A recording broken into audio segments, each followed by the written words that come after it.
सुरेश के दो बेटे थे, भीरू और धीरू। वो अपनी आखिरी वक्त में अपने बिस्तर पर था और उसके दोनों बेटे उसके पास आंखों में आंसू लिए बैठे थे। पिताजी, आप चिंता मत कीजिए, मैं और धीरू है ना, हम आपको कुछ नहीं होने देंगे। हाँ पिताजी, आप बस आराम कीजिए, डॉक्टर अभी आता ही होगा। मेरे बच्चों, मेरा अंतिम समय आ गया है। तुम दोनों मेरी बात ध्यान से सुनो। मैंने वकील से कहकर अपनी जायदाद तुम दोनों में आधी आधी बांट दी है। मेरे जाने के बाद तुम दोनों मिलकर रहना, एक दूसरे के सुख दुख में साथ देना। तुम्हारी माँ की भी यही इच्छा थी। जी पिताजी, आप जैसा कहेंगे हम वैसा ही करेंगे। जी पिताजी, आप जैसा कहेंगे हम वैसा ही करेंगे। और सुरेश उन्हें छोड़कर चला जाता है। अरे धीरू भाई, मैं तुझसे कहना चाहता था कि मुझे व्यापार बढ़ाने के लिए कुछ रुपयों की जरूरत है। अब पिताजी के जाने के बाद हम दोनों ही एक दूसरे का सहारा है।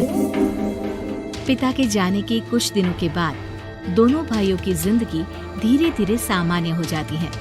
दोनों भाई अब अपना अपना व्यापार संभाल लेते हैं। दोनों एक ही घर में तो रहते हैं, लेकिन अब उनके रिश्ते में पहले जैसी बात नहीं रहती।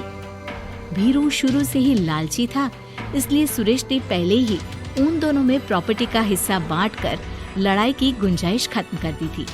लेकिन पिताजी के जाने के बाद भीरू का लालच बढ़ने लगा। हाँ हाँ भैया, आप बताइए कि मैं आपकी किस तरह से मदद कर सकता हूँ। मुझसे जो बन पड़ेगा मैं करूँगा। अच्छा तो भाई, तू ना मुझे अपनी गाय दे दे। वैसे भी तू पढ़ा लिखा मॉडर्न लड़का है, भला तू गाय का करेगा क्या? लेकिन इससे मेरी ना बहुत मदद हो जाएगी। ठीक है भैया, आखिर भाई ही तो भाई के काम आता है। आप ले लीजिए मेरी गाय और उसे बेचकर आप उन रुपयों को अपने व्यापार में लगा लेना। बस फिर क्या था, भीरू अपने लालच की वजह से आए दिन धीरू से किसी न किसी बहाने पैसे या कीमती सामान ऐंठता रहता और बेचारा सीधा साधा धीरू उसकी मदद कर दिया करता। इसी तरह 2 साल बीत जाते हैं और दोनों भाई शादी कर लेते हैं। शादी होने के साथ ही अपनी बीवी के कहने पर भीरू अपना हिस्सा अलग कर लेता है। अब दोनों भाई अलग अलग रहने लगते हैं। अरे साधना, ये देखो, मैंने आज ही एक बड़ी डील साइन की है। ये शहर का सबसे बड़ी फैक्ट्री का मालिक है। इसके साथ व्यापार करके मेरे व्यापार में दिन दुनी रात चौगुनी तरक्की होगी।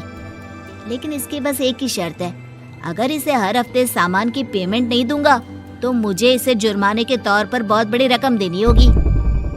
ये तो बड़ी ही चिंता की बात लगती है जी। अरे चिंता कैसी, मैंने पहले ही हिसाब लगा लिया है। मैं इसे हर हफ्ते पेमेंट भी दूंगा और एडवांस पे ऑर्डर भी, तो फिर चिंता काहे की। पास से गुजर रहा भीरू उन दोनों की सारी बातें सुन लेता है और फिर, अरे राधा, सुनती हो? उस धीरू ने आज एक बहुत बड़ी डील साइन की है। ये सुनकर ना मुझे बहुत बुरा लग रहा है। भीरू उसे सारी बात बताता है। तो ऐसे हाथ पे हाथ रख के गुस्सा करने से क्या होने वाला है? आप तो उस डील की कमजोर कड़ी जानते ही हैं, तो मारिए हथौड़ा। अगले दिन धीरू के घर में चोरी होती है और उसमें उसके वो रुपए भी चले जाते हैं जो धीरू डील के मुताबिक क्लाइंट को देने वाला था। फिर शर्त के हिसाब से धीरू को जुर्माने की रकम देने के लिए अपना घर गिरवी रखना पड़ता है और उसका व्यापार भी बंद हो जाता है। सुनिए जी, आप दिल छोटा मत कीजिए। आप कोई ऐसा बिजनेस कीजिए जिसे आप जल्दी से जमा सके और कम पैसों से भी शुरू कर सके।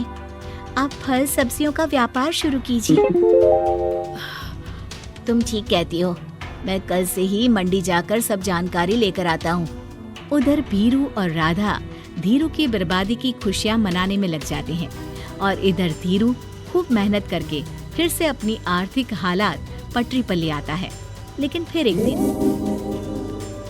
अजी सुनती हो, तुम यहाँ पर उसके बर्बाद होने की गलत फहमी में खुश हुए जा रहे थे और तुम्हारे भाई का फल सब्जियों का व्यापार बड़ा अच्छा चल निकला है।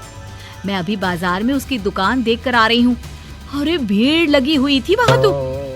तो फिर जल्दी से अपने खुराफाती दिमाग से कोई आइडिया निकालो इस मुसीबत का। आइडिया तो बहुत अच्छा है मेरे दिमाग में। अपने भाई से कह के इसके गोदाम में चूहे डलवा दूंगी, फिर देखना नजारा।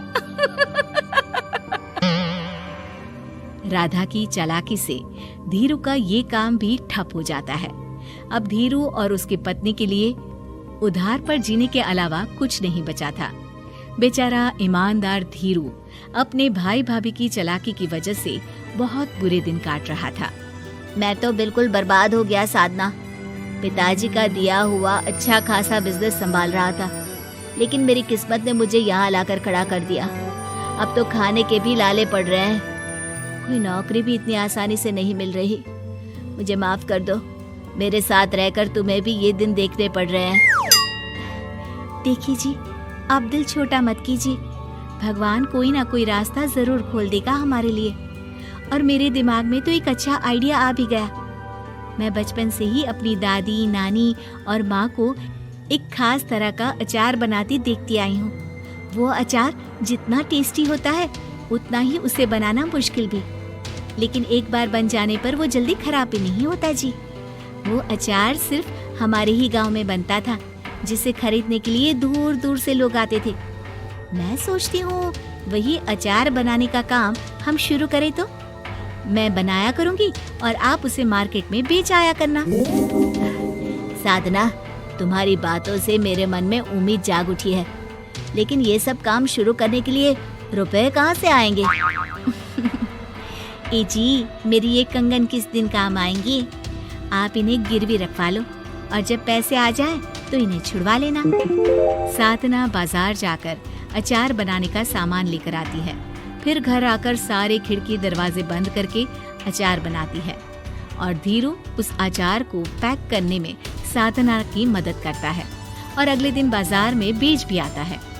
शुरू में सिर्फ 10 बोतल अचार ही बन पाता है, लेकिन उसे बेचकर हुए मुनाफे से अचार की बोतलें 10 से 50 और फिर 1000 और 10,000 हो जाती है। अब धीरू को अपने काम में मदद के लिए कुछ लोगों को भी काम पे रखना पड़ता है, लेकिन अचार अब भी साधना ही बनाती है और अपनी रेसिपी का सीक्रेट बनाए रखती है। अब देखते ही देखते धीरू साधना ब्रांड अचार आसपास के कई शहरों में मशहूर हो जाता है और धीरू के दिन एक बार फिर बदलते हैं। धीरू के पास अब भीरू से दुगना बड़ा घर, गाड़ी, धन, अचार की कई फैक्ट्रीज और नौकर चाकर होते हैं। धीरू की इतनी तरक्की देखकर भीरू और राधा बुरी तरह से जल भुन जाते हैं, लेकिन अब उनके खिलाफ उनकी कोई चाल कामयाब नहीं होती। सुनिए जी, मैं ना कहती थी कि आप हिम्मत रखिए, एक दिन भगवान हमारे रास्ते जरूर खोल देगा। और देखिए जी, आज हम कहां से कहां आ गए। ये सब तुम्हारे फौलाद जैसे मजबूत मन की वजह से हो पाया है साधना, वरना एक समय मैं तो हिम्मत ही हार चुका था। तुमने न सिर्फ मेरा हौसला बढ़ाया, बल्कि बिजनेस में मेरा साथ भी दिया। जहाँ एक तरफ धीरू और साधना अपनी मेहनत और हौसले से बहुत तरक्की कर चुके थे, वहीं दूसरी तरफ धीरू और राधा के लालच और धोखेबाजी की वजह से वो इनकम टैक्स वालों की नजरों में आ चुके थे। भीरू के एक घर पर इनकम टैक्स वालों का छापा पड़ता है और भीरू को काला धन जमा करने के आरोप में जेल जाना पड़ता है।